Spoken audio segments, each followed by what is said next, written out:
Hey guys, what's up? Welcome back to my YouTube channel. It's me, of course, guys. I know it's been a while. It's been a couple months. The last video I posted was the packing for boot camp video, and I'm out of boot camp. I'm gonna give you guys a quick rundown of how boot camp was for me. So first thing I'm gonna tell you guys is, if you struggle running, bitch, you better start fucking running if you're coming into the military, because running is the most important, at least for the Navy. I was the dumb bitch who barely passed with 7 seconds. I still struggle very, very much. I am in A school right now, and I will be telling you guys how that's going as well. But first, let's get through boot camp. I'm gonna try to make it short and sweet, even though this is literally my 4th time recording this freaking video, because they're always long and I just feel like it's a mess. So I'm gonna try my best again. So I went in already vaccinated. I did have to ROM for about 5 days, which means quarantine. I had to quarantine for 5 days there. After quarantine, okay, let me backtrack a little bit. I'm already starting off bad again. But so when you get to base, they give you this little paper, and you have to call home, basically telling them, like, read off the paper, this and that, I made it safely, blah blah blah, see you in a couple months. But it was late at night, so my mom had told me that if I was gonna call, to just leave her a voice memo. So that's what I did. I read off the card, and then I, added, like, I love you guys, I miss you guys. Like, on the plane ride to Chicago, it was very, very difficult for me. I was crying, I was sobbing. This girl next to me, she had just gotten out of boot camp and was going to A school, and she was just comforting me and telling me it was okay, and I'm super, super grateful for that. So like I said, when I get there, they give you the little card to call home and shit, and then after that they start giving you, like, your sweats, your PT gears, your shoes, your underwears / skivvies, your bras, hygiene stuff, towels, and all of that stuff. So then after that, they take you to ROM, quarantine. I was there for 5 days, and then after that, they took me to the medical building at Great Lakes. And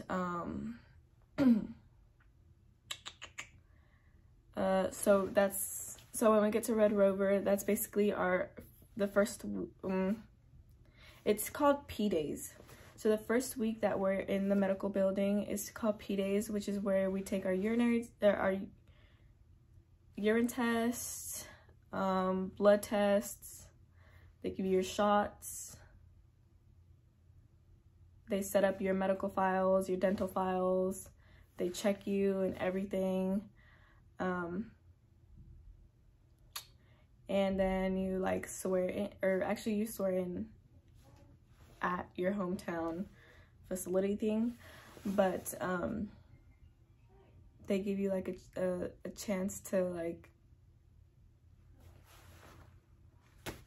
if you lied about something, they give you a chance to come forward, say what you lied about, and then, like, fix it or something. Don't believe that shit. Don't believe that shit. Anyway, so we did all of that. Oh, and then we take our military IDs. My military ID, sorry, I was reading a message. My military ID came out like my 6th grade ID, which is horrible because I was an ugly ass little child in 6th grade. So they really fucked me up, and we also did it right after our urine test at like 4 in the morning. So we did our urine test at like 3, and then we took our ID pictures at 4, and I looked fucking busted. After P days, we go to our first week of training, which is like 1 TAC 1 is first week, first day, and then that kind of, increases as it goes. So training starts. Honestly, my RDCs, I didn't have a problem with them. Loved our students. They were great. a lot of people did have problems with the RDCs, and they thought they were too cruel and stuff, but honestly, I didn't. My struggle was with the actual fucking division, with the 80, 70, 90 girls that we fucking had. Numbers were always changing. Yeah, boot camp for me was very, very, very, very difficult, especially like being away from family was literally the hardest thing ever, because I had never been away from family for more than 24 hours. So it was really, really hard for me. I was in like deep depression. I also did catch feelings for someone in my division, which is, please God, don't do it. Don't catch feelings for anyone in there. I did get in trouble once, but luckily nothing happened to us. But yeah, I had like really, really bad depression in boot camp, and there was multiple times where I was just ready to give up and like talk to someone about going home and getting out of it. But you know, I had to remember like who I was here for, who I was doing this for, why I needed to do this, and that kept me going. And I did barely make it through, but I made it through. My graduation date was October 29th. I had 2 days with my parents, which was literally the best thing ever, and it hurt so much to say goodbye to them. It was hard.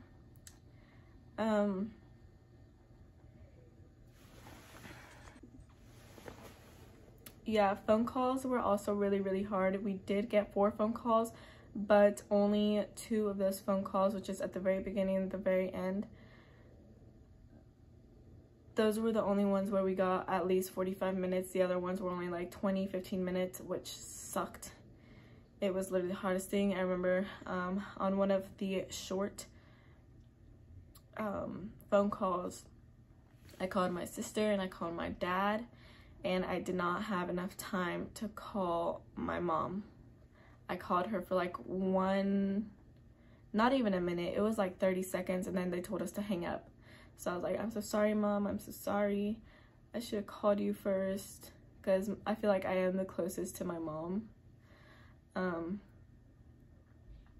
And my dad, but just like, I don't know, I feel like I was more closer to my mom, or like it just hurt being away from her more.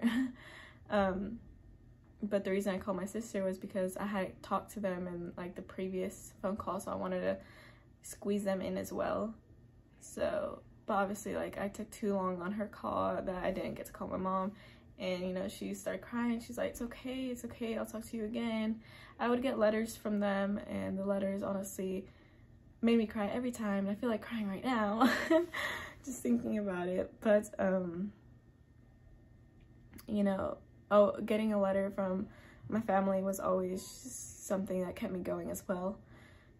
So graduation, my mom and my dad went. We were only allowed to have 2 guests, and as soon as we got stationed in our place, I saw them right away. I saw my dad's mask, because he always wears the same one, and his top, he always wears the same top. And my mom had also told me on one of the letters that she was gonna be wearing bright pink, so I spotted them right away, and I kind of made me mess up a little bit. We were supposed to do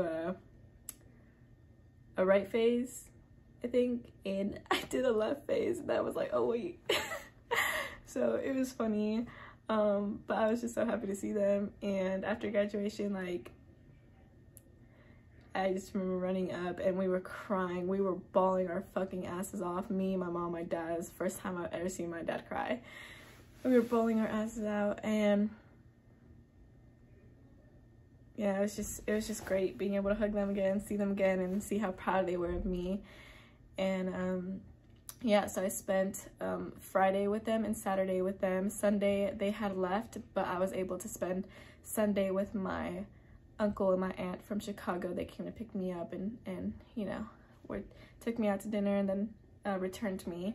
The next day we got on a plane and came here to ACE school. So right now I'm in Pensacola, Florida for ACE school. I am an airframer, or AM, aviation structural mechanic. I'm so sorry that I keep looking over there. I'm just looking at myself. I look busted. But, oh, what time is it? Okay, I'm so good. Okay, sorry, today is my duty day and my next semester is at 10:30, so I'm just making sure I don't miss it again.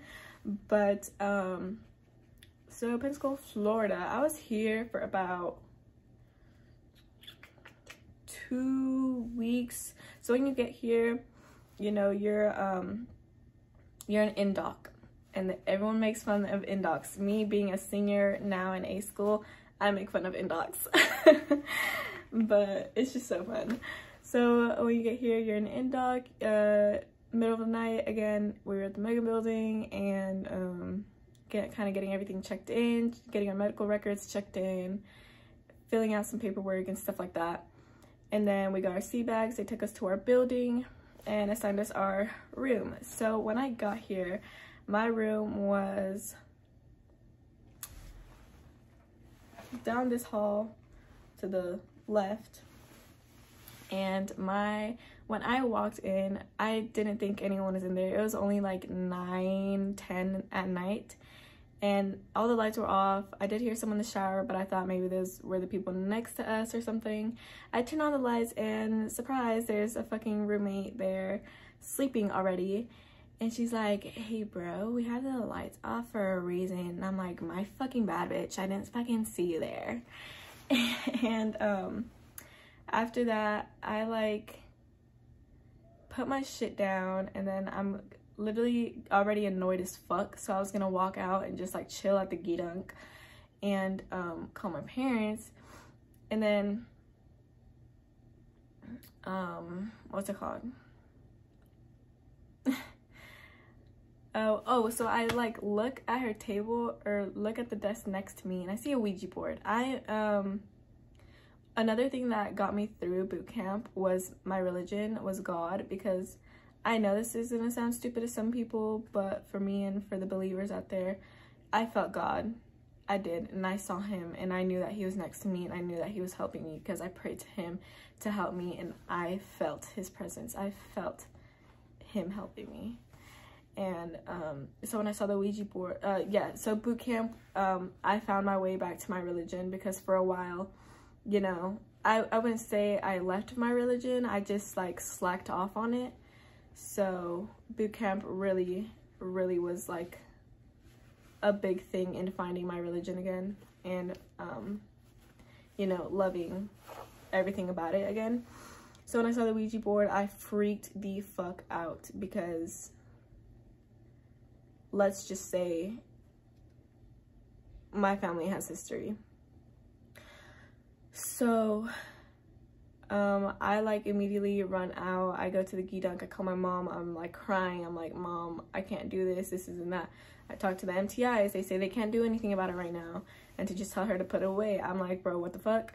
So I find my bootcamp friends, and I tell them if I could sleep over at their room, and they say yes. So I go over there, and I'm like, there's fucking no way that I'm gonna be sleeping in that fucking room. So the next day, again, I go up to the MTIs, they're like, you know, just tell them to put them away for now and to not do that stuff around you. And I'm like, you're fucking crazy, this is against my religion, this is that. So after that, I literally moved my shit to my friends' rooms, and I'm like, fuck no, I'm not doing that. And then finally, I talked to another MTI, and he lets me move right away. And then when I go get my key card, the MTI that said no to me was kind of mad at me and this and that, but you know, it all got sorted out, so I moved in with my friends, which is great. Also, on our Liberty days in boot camp, I did meet a guy, and I gave him my number. He was hot. His friend was hot too. His best friend found someone for him too, and we started going out, and we were always going like these little like double dates and stuff, and things led to something.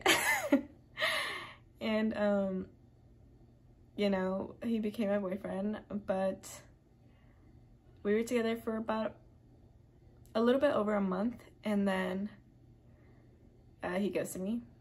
So that kind of like fucked me up. I was in school.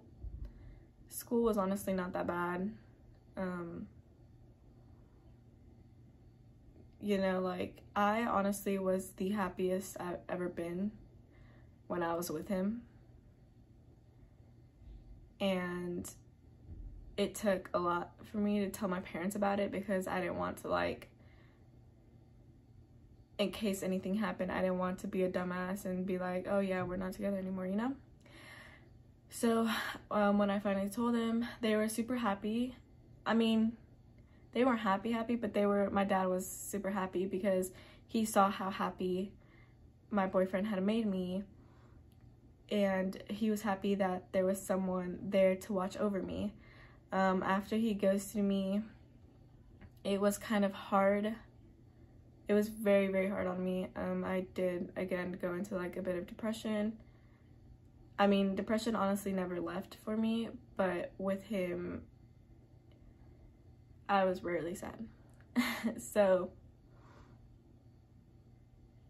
when he ghosted me, it took a while to tell my parents, but the first person I told was my mom.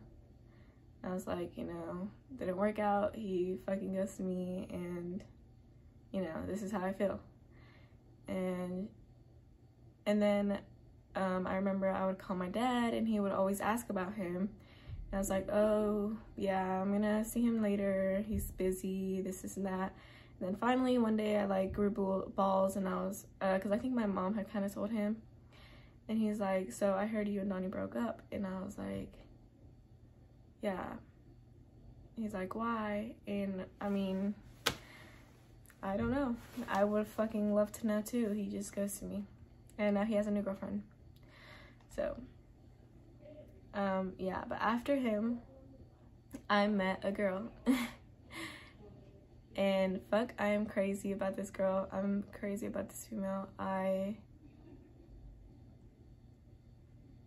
definitely fell hard and fell fast, and we both have like mental issues.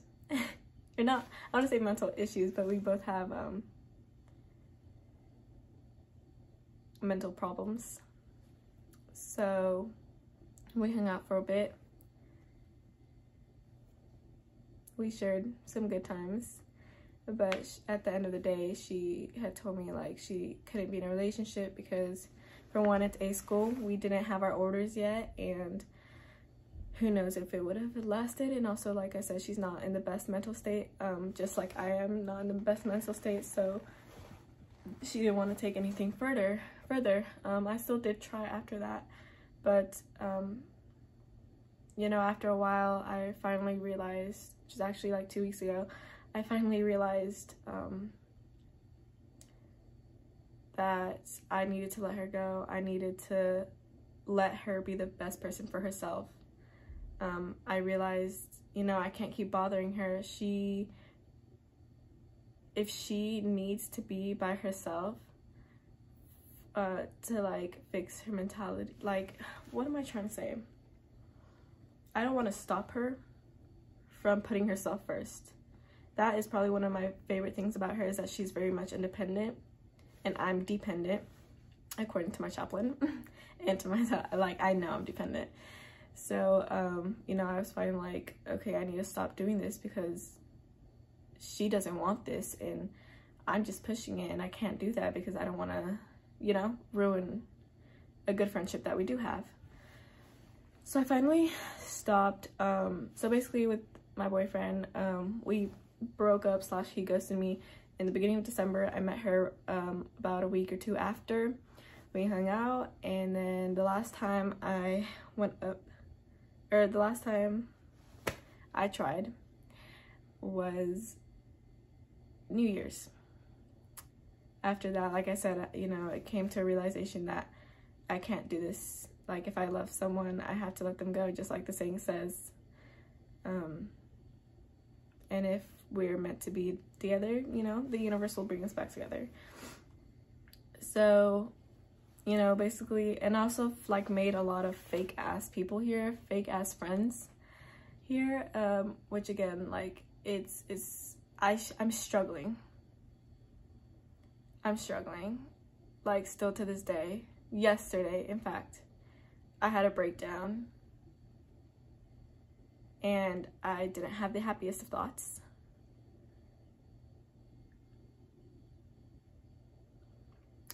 So I kind of cut everyone off. I only have like a couple people left in my life that I've made here, friends that I've made here. But for the most part, honestly, I'm just staying to myself. I graduate this upcoming Wednesday. And I'm not sure if I'm leaving here right away or if I'm staying here. But, you know, I'll be able to start fresh again. Alone again. But, yeah, it's just, guys, it's fucking difficult. It's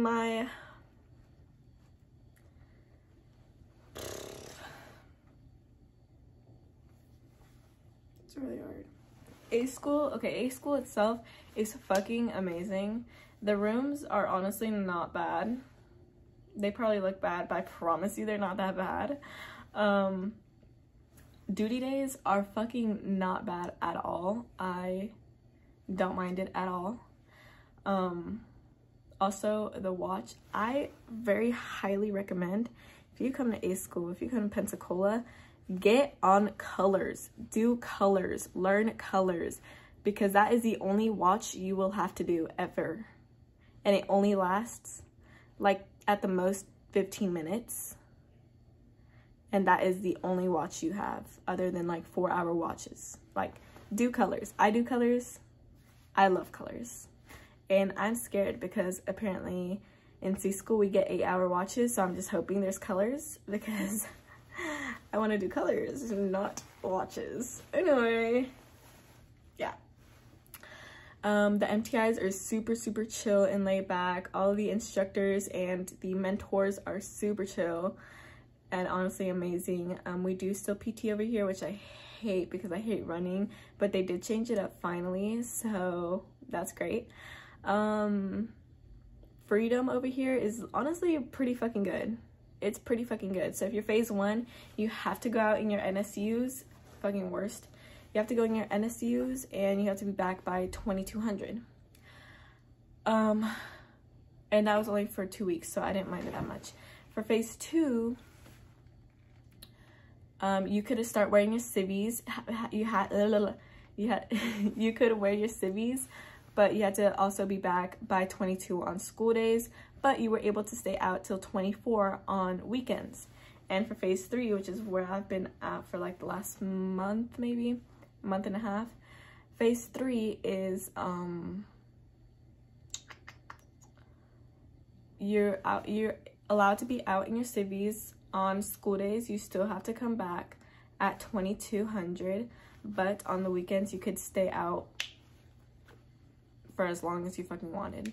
If you wanted to go up to like New Orleans or something on the weekend, you could do that. you could do that. Like, you did not have to be back till Monday. Well, Sunday night. So that's great. Literally, A school has been fucking amazing. School is super easy. Do I struggle? Yes. Did I almost get kicked out? Yes. Am I still scared that I'm gonna fail my last test? Yes. Am I gonna study right after this? Yes. But A school has been fucking amazing. It's just the people that have drained me. It's just the people that have drained me. And apart from those 2 that I told you about, there's just so many other people involved and it's just a fucking mess. So what I highly recommend, again, for boot camp, fucking run. Fucking run. Also, another thing for boot camp, shut the fuck up. If they tell you to shut up one time, shut the fuck up. Please. Third thing.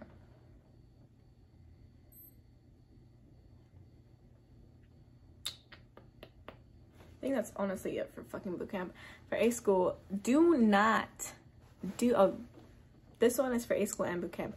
Do not fall in love in boot camp. Do not get a boyfriend or a girlfriend in boot camp or A school.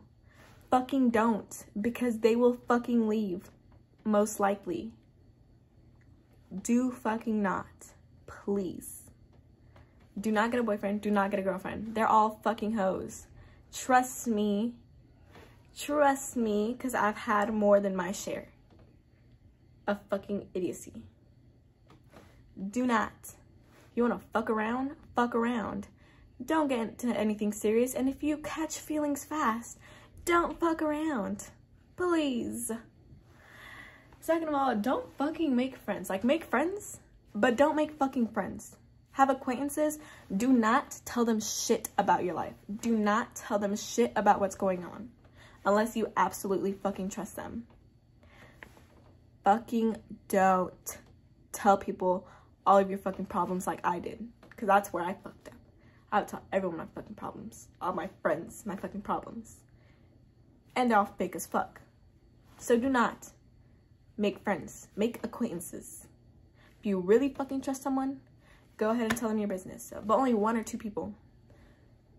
And honestly, I highly recommend guy friends instead of girlfriends, because females, all fucking females, most fucking females in here, fake as fuck. I only have guy friends now, and like 2 female friends, literally. That is my biggest thing to y'all. Do not fucking get a boyfriend or girlfriend here. Do not fucking make friends. Fucking don't. Literally fucking don't. But that is all for this video. I hope you guys enjoyed it. Please do what I say, and I'll see you guys again hopefully next week. I'm gonna be posting some bullet journal videos, even though like I really did slack. Also, something you guys might ask me, why are you barely making a video now? Like I said, it's been rough, guys. It's been fucking rough, and I'm so sorry. But for once, my roommate's not here, so I was able to make this video again, because I hate filming in front of people. Also, another thing that I forgot to tell you. So after the Ouija board roommate thing, I moved in with my friends from boot camp. Well, yeah, fuck no, fuck them. Also fake. I moved into a new room, mainly because we were getting indocs and they were bringing everyone down. So I have a new roommate. Fucking love her. Yeah. Peace out, guys.